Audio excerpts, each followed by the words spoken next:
नमस्कार, बहुत बहुत स्वागत है आपका उषा एक्सप्रेस न्यूज में। मैं हूं राजीव, सभी को प्रणाम करता हूं, सभी का स्वागत करता हूं, वंदन करता हूं, आप सभी का अभिनंदन करता हूं।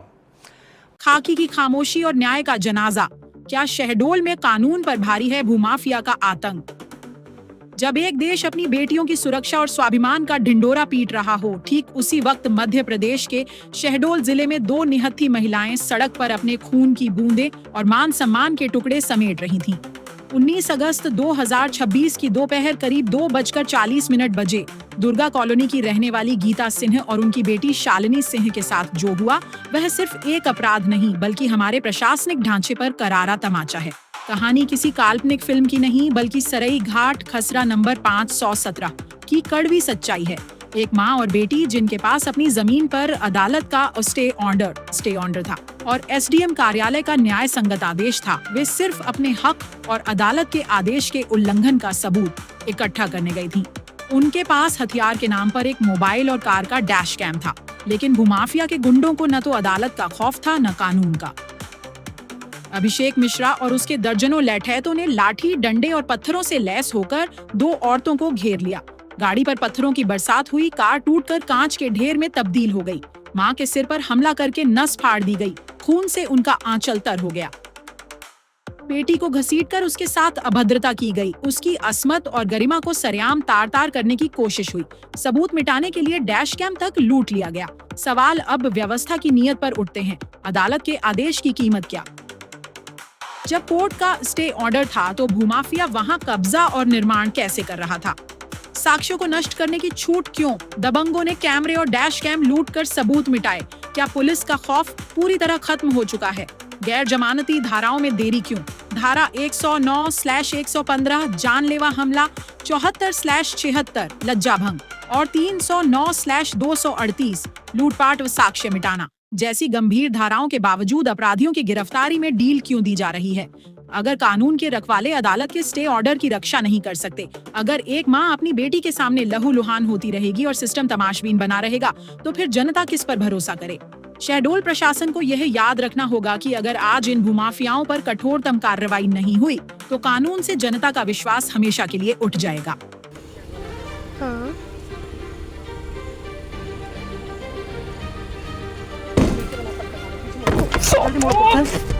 लग गई क्या तुम्हें? बहुत तेज लगी है। पीछे पत्थर बनाओ, पीछे बनाओ, पीछे बनाओ। बहुत तेज लगी है। बना जल्दी, बनाओ वीडियो बनाओ, पीछे बनाओ, बताती हूँ। ऊपर करो, पीछे बनाओ तुम, पत्थर मार लो, पीछे बनाओ। मम्मी एक और हाथ तो पत्थर लिया है। बनाओ तुम बना पत्थर, इससे बनाओ, बनाओ। गाड़ी निकालो। बनाओ तुम, वीडियो बनना नहीं बंद करना, वीडियो बनाओ। ओम श्री गुरुदेव भगवान की जय। बनाओ तुम, सीट डाउन करो। मम्मी नहीं, मम्मी गाड़ी आगे करो। नहीं जा रही, मम्मी हटो। बनाओ।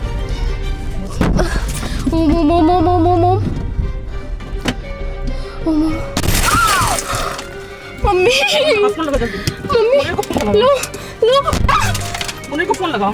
पकड़ो। सीधा गाड़ी नहीं चालू हो रही है। मम्मी आप पीछे हटो, हाँ। मम्मी आप सीट नीचे करो, सीट नीचे छुप जाओ, सीट नीचे करो, सीधा गाड़ी नहीं चालू, मुझे को फोन लगाओ, इसे सीट नीचे करो, सीट नीचे करो। मम्मी आप हटो। नहीं, मम्मी आप पीछे जाओ, मैं रुको, मैं गाड़ी स्टार्ट कर रही हूँ ना। ऐसे नहीं हो रही। जाओ, हटो। गाड़ी स्टार्ट करो। लो वीडियो पकड़ो, फोन पकड़ो। चलो।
गीता सिंह परिहार है। स्टे लगी हुई भूमि पर अभिषेक मिश्रा द्वारा निर्माण कार्य किया जा रहा था, जिसके लिए मैं फ़ोटो वीडियो बनाने गई थी। अगले दिन कोर्ट में मेरी पेशी थी, वहाँ देना था। जैसे ही मैं वहाँ पहुँची, पहले से मौजूद अभिषेक मिश्रा मुझ पर जानलेवा हमला कर दिया। पत्थर से जो भी हमला हुआ, मैं और मेरी बेटी थे उसमें, और डैशबोर्ड में लगे कैमरे को तोड़ा गया, उससे SD कार्ड निकाला गया, मेरा टायर पंचर किया गया जिससे मैं वहाँ से भाग भी ना पाऊँ। और जब मैं वहाँ से किसी तरह कोतवाली पहुँची तो TI ने FIR दर्ज करने से मना किया और बोला आप आवेदन दे दीजिए। जब मैंने विरोध किया तब जाके नॉमिनल धारा में उसके ऊपर FIR दर्ज हुई। मेरा नाम गीता सिंह परिहार है। मेरी स्टे लगी भूमि खसरा नंबर 517/1 में सिविल कोर्ट से स्टे है। उसमें लगातार अभिषेक मिश्रा द्वारा निर्माण कार्य किया जा रहा है। इससे पहले भी उसमें 188 की कार्रवाई हो चुकी है अभी के बाद। और हाल ही में जब मुझे पता चला कि वो वहाँ पे फिर से निर्माण कार्य कर रहे हैं, तो अगले दिन मेरी कोर्ट में पेशी थी, तो मुझे वहाँ से फ़ोटो वीडियो बना के कोर्ट में जमा करना था। जैसे ही हम वहाँ पे पहुँचे, पहले से मौजूद अभिषेक मिश्रा ने हम पे जानलेवा हमला किया, पत्थर मारे, पूरी गाड़ी तोड़ी, गाड़ी का कांच तोड़ के वो अंदर हाथ डाल के उन्होंने मेरे डैशबोर्ड कैमरे को तोड़ा, उसमें लगे SD कार्ड को निकाला। उसके बाद उन्होंने मेरी गाड़ी का टायर भी पंचर कराया और हमें हाथ से बाहर खींचने की कोशिश कर रहे थे। जब मैं किसी तरह बची और वहाँ से फेसबुक लाइव की, उसके बाद वहाँ से भागे और हम किसी तरह जान बचा के माँ बेटी वहाँ से कोतवाली थाना आए। जैसे ही हम थाना पहुँचे, राघवेंद्र TI ने हमारा FIR करने से मना किया और बोले कि आप आवेदन दे दीजिए। मेरे विरोध करने पे किसी तरह उन्होंने नॉमिनल धारा पे उसके ऊपर FIR दर्ज की।